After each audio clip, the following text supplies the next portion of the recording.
আসসালামু আলাইকুম। সঞ্চয়পত্রের লাভের উপর দ্বিগুণ কর, তবে এই দ্বিগুণ কর কারা দিতে বাধ্য এবং কারা দিতে বাধ্য নয়, এই বিষয়টা নিয়ে বর্তমান সময়ে কিন্তু কনফিউশন সৃষ্টি হয়ে গেছে। যেহেতু সঞ্চয়পত্রের উপর উৎসে কর কাটাকে চূড়ান্ত কর দায় বা চূড়ান্ত ট্যাক্স সাবমিট হিসাবে কিন্তু গণ্য করা হবে না সামনের অর্থ বছর থেকে এই বিষয়টার মাধ্যমে। তো আজকের এই ভিডিওতে কনফিউশন ভেঙে দেওয়ার চেষ্টা করব। কারা সঞ্চয়পত্রের লাভের উপর যে 10% ট্যাক্স কেটে নেয় সেটাই চূড়ান্ত কর দায় হবে, এবং কাদের জন্য সঞ্চয়পত্রের লাভের উপর 10% হারে ট্যাক্স কেটে নেওয়ার পর সেটা চূড়ান্ত কর দায় হিসাবে বিবেচিত হবে না। ভিডিওটা লাইক শেয়ার করে আরো মানুষকে জানিয়ে দিবেন, যেহেতু ভিডিওটা ইনফরমেটিভ হচ্ছে। তো সম্পদশালী সম্পদের উপর কর হার না বাড়লেও নতুন বাজেট অর্থাৎ 2026-27 অর্থ বছরে সঞ্চয়পত্রের মুনাফার কর ব্যবস্থাপনায় বড় পরিবর্তন এসেছে। এর ফলে অনেক সঞ্চয়পত্র ধারীকে আগের তুলনায় দ্বিগুণ কর দিতে হতে পারে। এখানে দেখেন, অনেক সঞ্চয়পত্র ক্রয়ধারীকে, সকল সঞ্চয়পত্র ক্রয়ধারীকে কিন্তু বলা হয় নাই। সেটা কিভাবে বিষয়টা আমরা বুঝবো, এখানে টেকনিক্যালি কিছু বিষয় বোঝার সিস্টেম আছে। 10 লক্ষ টাকা পর্যন্ত সঞ্চয়পত্রে উৎসে কর 5%, সেটা 10 লাখ টাকার বেশি সঞ্চয়পত্রে উৎসে কর 10% হিসাবে গণ্যনীয় হয়ে থাকে।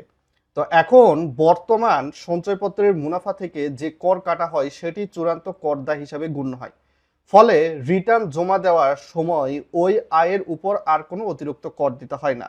কিন্তু নতুন বাজেটে সরকার পরিবর্তনটা কি নিয়ে এসেছে?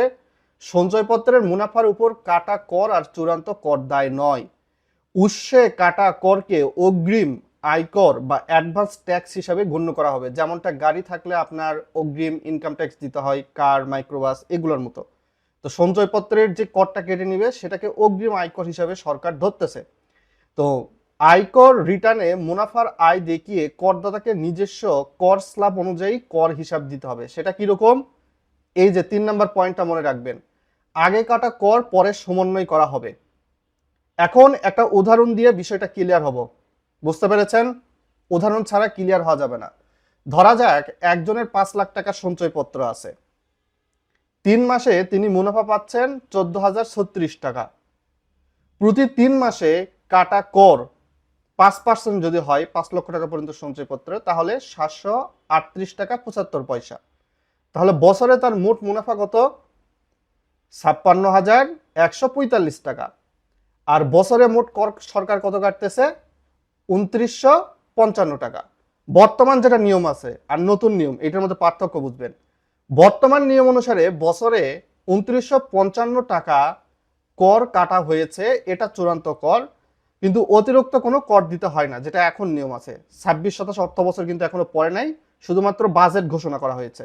26-27 অর্থ বছর পড়বে জুলাইয়ের 1 তারিখ থেকে 2026 সালের পরবর্তী বছরের জুনের 30 তারিখ পর্যন্ত। তো নতুন নিয়মে যেটা বলতেছে, এই যে 2955 টাকা কর অগ্রিম কর মুনাফার আয় রিটার্নে দেখাতে হবে এবং কর স্ল্যাব অনুযায়ী নতুন কর হিসাব হবে। এটা একটু আমরা বুঝবো, কেননা এটা কিন্তু এখনো ক্লিয়ার নয়। কাইন্ডলি এইদিকে দেখুন, 2026-27 অর্থ বছরে কত? 3,75,000 টাকা পর্যন্ত করমুক্ত আয় সীমা। আগেই বলেছি সঞ্চয়পত্রের যে মুনাফা সেটাকে আয় হিসাবে সরকার দেখাতে যাচ্ছে 2026-27 অর্থ বছরে। তাহলে বিষয়টা কি ঘটতেছে? যেহেতু 3,75,000 টাকা পর্যন্ত করমুক্ত আয় সীমা, এই সঞ্চয়পত্রের আয় এখন আপনার অন্যান্য আয়ের সঙ্গে যুক্ত হবে একটা অর্থ বছরের জন্য। এক্ষেত্রে স্বাভাবিক ব্যক্তি 3,75,000 টাকার পরবর্তী এই 3 লক্ষ টাকা এখানে 10% হারে কর যুক্ত হবে। 3 লক্ষ টাকায় 10% হারে কর মানে 30,000 টাকা। আবার আপনার পরবর্তী 4 লক্ষ টাকা, এই 3,75,000 টাকার পর 3 লক্ষ টাকা, তার পরবর্তী যদি 4 লক্ষ টাকার আয় হয় সেটা 15% হারে ট্যাক্স প্রযোজ্য হবে। একের পর এক স্ল্যাবটা দেখতে পাচ্ছেন। তো কাদের কর এখন দ্বিগুণ দিতে হবে, কাদের কর দ্বিগুণ দিতে হবে না? তো আগামী করবর্ষে ব্যক্তির প্রথম করযোগ্য হারের স্ল্যাব হবে 10%, যা কিছুক্ষণ আগে দেখালাম। কোনো ব্যক্তির মোট করযোগ্য আয় 3,75,000 টাকার বেশি হয়, তাহলে সঞ্চয়পত্রের মুনাফার উপর 10% হারে কর প্রযোজ্য হবে। বিষয়টা ক্লিয়ার? কাদের দ্বিগুণ কর দ্বিগুণ দিতে হবে? ফলে 5 লক্ষ টাকার সঞ্চয়পত্রের ধারীদের ক্ষেত্রে কার্যকর কর হার 5% থেকে 10%-এ উঠে যেতে পারে, যা কার্যত দ্বিগুণ। আর কাদের কর দ্বিগুণ দিতে হবে না? নিচের ক্ষেত্রে অতিরিক্ত করের বোঝা নাও আসতে পারে, যাদের মোট করমুক্ত আয়ের সীমার মধ্যে আয় থাকবে। বুঝতে পেরেছেন? আর যাদের করযোগ্য আয় এমন পর্যায়ে পৌঁছায় না যেখানে আয়কর প্রযোজ্য হয়, আর যাদের উৎসে কাটা করে চূড়ান্ত করের সমান বা বেশি গণ্য হয়। তবে অধিকাংশ মানুষেরই এই যে দ্বিগুণ কর দিতে হবে, মধ্যবিত্ত শ্রেণীর মানুষও পড়ে যাবে। তো সংক্ষেপে যে বিষয়টা, সঞ্চয়পত্রের মুনাফায় ৫ বা ১০% কেটে নিলেই করের হিসাব শেষ আগে ছিল। এখন ওই কর শুধু অগ্রিম কর হিসাবে প্রযোজ্য হবে। রিটার্নে মুনাফার আয় দেখিয়ে কর স্ল্যাব অনুযায়ী আবারও কর হিসাব করতে হবে। করযোগ্য আয় ৩,৭৫,০০০ টাকার বেশি হলে অনেক সঞ্চয়পত্র ক্রয়ধারীর কার্যত কর হার ৫% থেকে ১০%-এ উঠতে পারে, ফলে করের বোঝা দ্বিগুণ হওয়ার সম্ভাবনা রয়েছে। তো সরকারি এই সিদ্ধান্ত আপনারা কেমন ভাবে দেখছেন, ভালো নাকি মন্দ, ভিডিওর কমেন্ট বক্সে লিখে জানাবেন বন্ধুরা। মোরাল অফ দ্য স্টোরি আপনারা ইতিমধ্যে বুঝতে পেরেছেন।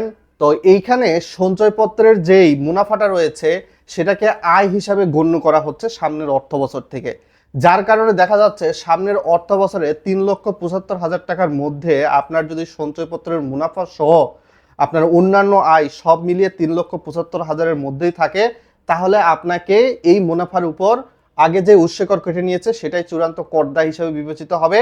তবে যাদের এই সঞ্চয়পত্রের আয় প্লাস অন্যান্য খাতের আয় সহ একটা অর্থ বছরে অর্থাৎ ২০২৬-২৭ অর্থ বছরে ৩,৭৫,০০০ টাকার বেশি হয়ে যাবে, তখনই কিন্তু 10% বা 15% হারে ট্যাক্স কাটবে। তো বুঝতে পারতেছেন মোটামুটি যারা হয়তোবা একটু উচ্চ মধ্যবিত্ত শ্রেণীর মানুষ রয়েছে তাদের জন্য এটা হয়তোবা খারাপ একটা প্রভাব ফেলে থাকবে। যতটুকু আমার মনে হয় কোনো কোনো ক্ষেত্রে মধ্যবিত্তদের উপরও প্রভাব পড়তে পারে। তো একদম নিম্নবিত্ত, নিম্ন মধ্যবিত্ত তাদের ক্ষেত্রে এটা তেমন একটা প্রভাব নাও ফেলতে পারে। অনেকেই বলেন ভাই অর্থ বছর বলতে কি বোঝায়? ২৬, ২৭, ২৭, ২৮। অর্থ বছর বলতে বোঝায় কোনো একটা বছরের জুলাইয়ের ১ তারিখ থেকে পরবর্তী বছরের জুনের সর্বশেষ কার্য দিবস পর্যন্ত। লাইক আস ২০২৬-২৭ যদি অর্থ বছরের কথা বলি, ২০২৬ সালের জুলাইয়ের ১ তারিখ থেকে ২০২৭ সালের জুনের সর্বশেষ যে দিন রয়েছে সেই দিনকেই কিন্তু একটা অর্থ বছর হিসাবে ঘোষণা করা হয়, এবং এই অর্থ বছরে যা আয় করেন সেই আয়ের উপর ভিত্তি করেই কিন্তু আপনার ২০২৬-২৭ অর্থ বছরে করমুক্ত আয় সীমা ৩,৭৫,০০০ টাকা পর্যন্ত পুরুষদের জন্য। ৩,৭৫,০০০-এর বেশি আয় করলে কিভাবে কোন স্ল্যাব অনুসারে ট্যাক্স আসবে স্ক্রিনে আপনারা তা আগেই দেখতে পেয়েছেন। মহিলা ও ৬৫ বছরের উর্ধ্বত ব্যক্তির ক্ষেত্রে ৪,২৫,০০০ টাকা পর্যন্ত। এরপর বিশেষ করে তৃতীয় লিঙ্গ এবং প্রতিবন্ধীদের করমুক্ত আয়সীমা ৫ লক্ষ, এবং গ্যাজেটভুক্ত জুলাই যোদ্ধা এবং মুক্তিযোদ্ধাদের ক্ষেত্রে করমুক্ত আয়সীমা ৫,২৫,০০০। আর প্রতিবন্ধী পিতামাতা এক্সট্রা করে ৫০,০০০ টাকা কিন্তু সুবিধা পাবে করমুক্তের মধ্যে থেকে।